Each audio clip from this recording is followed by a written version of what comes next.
కేసీఆర్ సభపై ఘాటుగా స్పందించారు నల్గొండ జిల్లా ఎమ్మెల్యేలు వేముల వీరేశం, మందుల సామెల్, బీర్ల ఐలయ్య.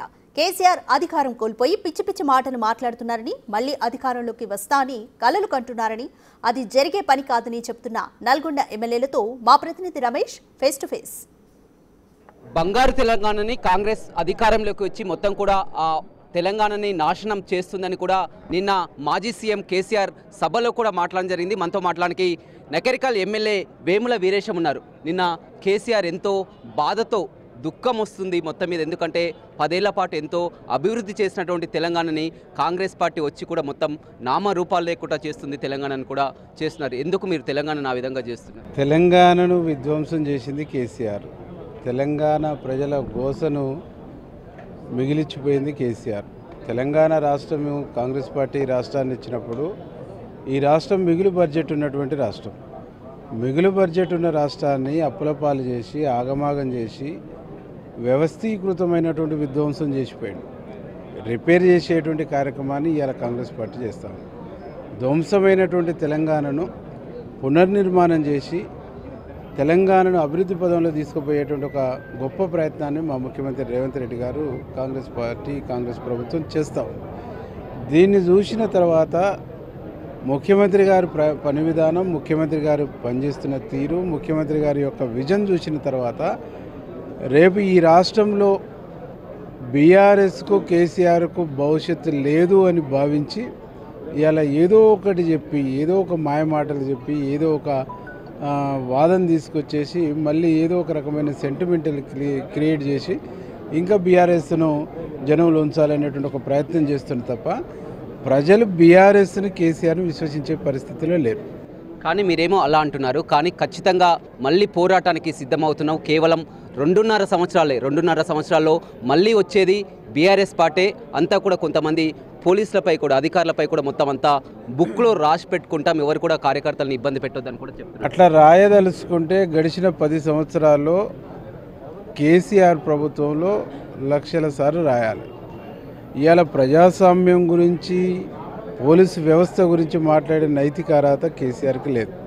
ఖమ్మంలో రాహుల్ గాంధీ గారు వస్తున్నప్పుడు పొంగులేటి శ్రీనివాసరెడ్డి గారు జాయిన్ అవుతున్న మీటింగ్లో ఎన్ని రకాల ఇబ్బంది పెట్టిండు కేసీఆర్, ఎన్ని రకాలుగా విమర్శించిండ్రు. కనీసం వెహికల్స్ కిరాయికి ఇస్తుంటే వెహికల్స్ సీబుక్కులు గుంజుకొని దగ్గర పెట్టుకున్నటువంటి ఒక పరిస్థితి, బస్సులు ఇయని అనేటువంటి ఒక పరిస్థితి. ఈరోజు ఆయన వరంగల్లో పెట్టుకున్న మీటింగ్కు పర్మిషన్ ఇచ్చినాం, ఆర్టీసీ బస్సులు ఇచ్చేసినాం, అన్ని విధాలుగా సహకరించి. ఇది ప్రజాస్వామ్యం అంటే. ఒక ప్రజాస్వామికమైనటువంటి వాతావరణంలో ఇవాళ ప్రభుత్వం నడుస్తుంది కాబట్టి ఆయన ఆ సభ పెట్టుకోగలిగింది. కాబట్టి ఎక్కడ ఆ సభను అడ్డుకునేటువంటి ఒక ఆలోచన కానీ అట్లాంటి దురుద్దేశం కానీ మా ప్రభుత్వానికి, మా ముఖ్యమంత్రి గారికి లేదు. ఆ నీచమైనటువంటి బుద్ధి, నీచమైనటువంటి కల్చరు, నీచమైనటువంటి సంస్కృతి తనది.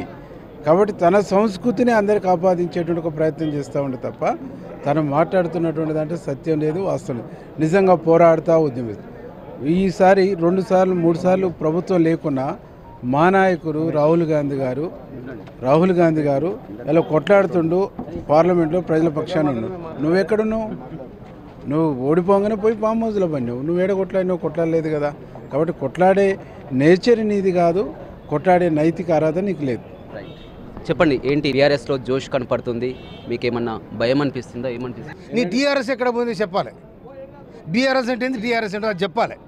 కేసీఆర్ చెప్తారా, కొడుకు చెప్తారా, బిడ్డ చెప్తారా, ఆలుడు చెప్తారా, ఎవరు చెప్పాలి? బీఆర్ఎస్ టీఆర్ఎస్ ఎక్కడ పోయింది? టీఆర్ఎస్ ఎక్కడ పోయింది వాళ్ళు చెప్పాలి. బీఆర్ఎస్ ఆడడానికి వచ్చే, ఎందుకు వచ్చే, ఏమిటికి వచ్చింది, దానికున్న సిద్ధాంతం ఏంది, దీనికున్న స్వార్థం ఏంటిది, ఎందుకు మీటింగ్ పెట్టినరు, ఎవరి కోసం మీటింగ్ పెట్టినరు? ఫస్ట్ టీఆర్ఎస్ని ఏం చేసినారో వాళ్ళు చెప్పాలి. టీఆర్ఎస్ ద్వారా తెలంగాణ రాష్ట్రానికి ఏం నష్టం జరిగింది చెప్పాలి. కానీ మీరు బీఆర్ఎస్ను అడబెట్టుకొని మళ్ళా రాజ్యం రావాలంటే అది మీ తెరువు. మీతో సంవత్సరం పాటు ఓపిక పట్టారు, ఇక ఓపిక నశించింది. మొత్తం కళ్ళ ముందు తెచ్చుకున్నటువంటి తెలంగాణ ఆగమవుతుంటే చూస్తూ ఊకోలేకనే ఒక ఆవేదన, దుఃఖం వస్తుందని కూడా చెప్తున్నటువంటి. ఆగమైంది వాళ్ళు, ఎవరు గారు ప్రజలు మధ్యలో ఉన్నారు. ఆగమైంది వాళ్ళు, సిందరమందర, శిబులిక్కర్లు, దందలు, ఆగమాగం. వాళ్ళగా బాయరు, ఎక్కడ బాయరు, కుర్చీ ఎక్కడ బాయరు, హరీష్ ఎక్కడ పోతీరో, కేటీఆర్ ఎక్కడ పోయి, వాళ్ళలో వాళ్ళకే ఉంది. ఎవడాగా ప్రజలు ఏం ఆగంగాలే సన్నబియ్యంతో సలగున్నారు. అదేవిధంగా విప్పు ఆలేరు ఎమ్మెల్యే ఉన్నారు. చెప్పండి మొత్తం మీద నిన్న, ఎందుకంటే ఆయన చాలా వరకు చెప్పడం జరిగింది. ఎందుకంటే మొత్తం మీరు రైతు బంధు కేసీఆర్ 10,000 ఇస్తా అంటే 15,000 ఇస్తున్నారు, 2,000 పెన్షన్ అంటే 4,000 అన్నారు. ఇలా ఎన్నో హామీలు ఇచ్చి వాగ్దానాలు ఇచ్చి అధికారంలోకి వచ్చారు, కానీ పూర్తిగా విస్మరించారని కూడా కేసీఆర్ నిన్న చెప్పినటువంటి. ఇలా మిగులు బడ్జెట్ను తెలంగాణను అప్పుల తెలంగాణ చేసింది కేసీఆర్. మేము ఇచ్చిన హామీలు ఒక్కొక్కటిగా ఇచ్చుకుంటూ వస్తున్నాం. తల్లి సోనియా ఇచ్చిన అభ్యాస మార్గాన్ని ఇంప్లిమెంట్ చేస్తాం. తెలంగాణ ప్రజలు మిమ్మల్ని విస్మరించే మమ్మల్ని అధికారంలో తీసుకొచ్చారు. ఇవాళ మేము ఇయ్యనట్టు హామీ కూడా భారతదేశంలో ఏ రాష్ట్రంలో ఇయ్యనటువంటి గొప్పలు తినే బియ్యాన్ని, సన్న బియ్యాన్ని మా రాష్ట్ర ప్రభుత్వం ఇవాళ 3 లక్షల మందికి సన్న బియ్యం ఇస్తుంది. ఇవాళ 3 పీటలు పేదోడు బువ్వ తింటున్నాడు. అది ఓర్వలేక ఇవాళ మొత్తం కాంగ్రెస్ మయమైందని చెప్పి తెలంగాణలో 10 సంవత్సరాలు దోసుకున్న డబ్బుతోటి నిన్న ఒక్కొక్క క్యాండిడేట్కు 500, ఒక్కొక్క బస్సుకు 50,000 ఇచ్చి ఇవాళ కిరాయిలు కొన్నట్టుగా కొనుక్కొని మీటింగ్ పెడితే అది సక్సెస్ అయిన మీటింగ్ కాదు. నిన్న కేసీఆర్ ఆయన ప్రసంగం చూస్తుంటే చల్లబడి ఎల్లెలకల పడి మాట్లాడినట్టు ఉంది. ఏమున్నా మా మీద దుమ్మెత్తిపోసుడు తప్ప నువ్వు పెట్టినటువంటి కాళేశ్వరం అది కూలేశ్వరం అయిపోయింది. ఇలా కాళేశ్వరం లేకున్నా, మేడిగడ్డ లేకున్నా భారతదేశంలో తెలంగాణలో ఎక్కువ ధాన్యం పండించిన చరిత్ర ఇలా కాంగ్రెస్ పార్టీది. కాబట్టి కాంగ్రెస్ పార్టీ ప్రజల పక్షాన, పేదల పక్షాన, రైతుల పక్షాన, నిరుద్యోగుల పక్షాన తెలంగాణ కోసం కొట్లాడిన అందరినీ ఇలా అందరం ఎక్కించింది కాంగ్రెస్ పార్టీ. కాంగ్రెస్ పార్టీ మీద నువ్వు మాట్లాడితే అది ఆకాశం మీద ఉమ్మేసినట్టు. కానీ ఖచ్చితంగా మళ్ళీ పోరాటం మొదలైంది. మొత్తం ప్రజల వెంట నేనుంటా, ఖచ్చితంగా 2.5 ఏళ్లలో మళ్ళీ అధికారం తమదేనని కూడా చెప్తున్నటువంటి. ఎవరి మీద పోరాటం చేస్తావు? ఎలాగ మా సోదరుడు చెప్పిండు, టీఆర్ఎస్ అని చెప్పి తెలంగాణ సెంటిమెంట్ మీద 10 ఏళ్ళ అధికారం వచ్చి తెలంగాణ సంపదను భారతదేశంలో మొత్తం పంచాలని, ఈడ తెలంగాణ రైతులు చనిపోతే వేరే రాష్ట్రంలో పోయి చెక్కులు ఇచ్చొచ్చి కనీసం ఆ చెక్కులు కూడా ఫెయిల్ కాలే. ఇలా మరి టీఆర్ఎస్ తీసేసి బీఆర్ఎస్ ఎందుకు పెట్టినావు? నువ్వు రాష్ట్రంలో ఎలగబెట్టినవి, దేశంలో ఏమి ఎలగబెడతావు? ఒక రాష్ట్రాన్ని చూసుకోవాలని దేశంలో నేను ఎలగబెడతా, కేంద్రంలో చక్రం ఇస్తా అని చెప్పి మొన్న ఎంపీ ఎలక్షన్లో గుండుసునే ఇచ్చారు. అయినా తెలంగాణ ప్రజల్ని గుండుసించినా కూడా నీ బుద్ధి మారకపోతే అదే అహంకార పోగడలు. కాంగ్రెస్ పార్టీ అంటే తెలంగాణ ఇచ్చిన పార్టీ, దేశాన్ని స్వతంత్రం ఇచ్చిన పార్టీ. అలాంటి పార్టీ నువ్వు నిండు అసెంబ్లీలో సోనియమ్మ ఇన్సెంటివ్ వల్లనే తెలంగాణ వచ్చింది, సోనియమ్మ దయ వల్లనే తెలంగాణ వచ్చిందని చెప్పి మళ్ళీ ఇవాళ కాంగ్రెస్ పార్టీ విలన్ అని చెప్పి చెప్పడానికి కేసీఆర్కి ఏమైనా ఉండాలి. తెలంగాణ గమనించే కదా నేను ఇంట్లో కూర్చోబెట్టింది. ఇవాళ నువ్వు ప్రతిపక్ష హోదా నిర్వహించమంటే కూడా ఫామ్ హౌస్కే పరిమితమైనవు. ఫామ్ హౌస్ నుంచే నువ్వు పరిపాలన చేసావు కాబట్టి నిన్ను ఫామ్ హౌస్లో శాశ్వతంగా ప్రజలు కూర్చోబెట్టారు. కానీ నిన్న సభలో ప్రతి ఒక్కరు చూసింది, రైతు బంధు వస్తుందంటే లేదు, రుణమాఫీ జరిగిందంటే లేదు, పెన్షన్లు పెంచారంటే లేదు, ప్రతిదీ కూడా మొత్తం కూడా సభ అంతా కూడా హోరెత్తించడం.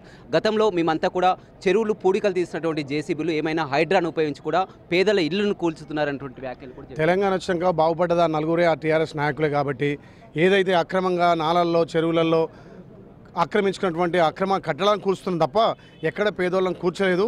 ఏదైతే మీరు మీ సొంత లాభాల కోసం గతంలో చేసినటువంటి అరాచకాలను మా ప్రభుత్వం ఒక్కొక్కటిగా ముందుకు తీసుకొస్తుంది.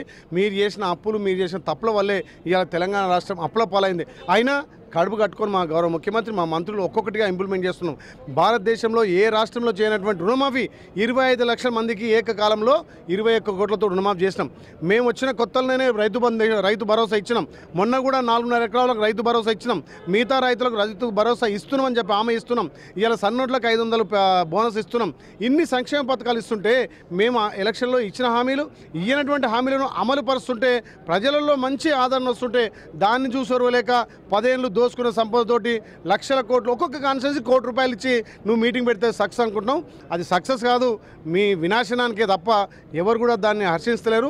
తెలంగాణ ప్రజలు, తెలంగాణ రైతాంగం, ముఖ్యంగా తెలంగాణలో మహిళల ఆత్మగౌరవం పెంచాం కాబట్టి తెలంగాణ ప్రజలు ఇంకా 10 సంవత్సరాలు కాంగ్రెస్ వైపే ఉంటారు. కాంగ్రెస్ పార్టీ తెలంగాణలో అధికారం ఉంటుంది. చూడొచ్చు, నిన్న కోట్ల రూపాయల ఖర్చు పెట్టి కూడా సభను జరపడం జరిగింది. గత 10 ఏళ్లలో కూడా బీఆర్ఎస్ చేసినటువంటి మొత్తం ఏ విధంగా దోచుకున్నదో ప్రజలంతా కూడా చూడడం జరిగింది. కానీ కాంగ్రెస్ పార్టీ ఇచ్చినటువంటి హామీలను ఒక్కోటి నెరవేర్చుకుంటూ కూడా ప్రజల కోసం పనిచేస్తున్న పార్టీ కాంగ్రెస్ పార్టీ. బీఆర్ఎస్ మళ్ళీ అధికారంలోకి రావడం అనేది కళ అని కూడా నల్గొండ కాంగ్రెస్ ఎమ్మెల్యేలు చెప్తున్నారు.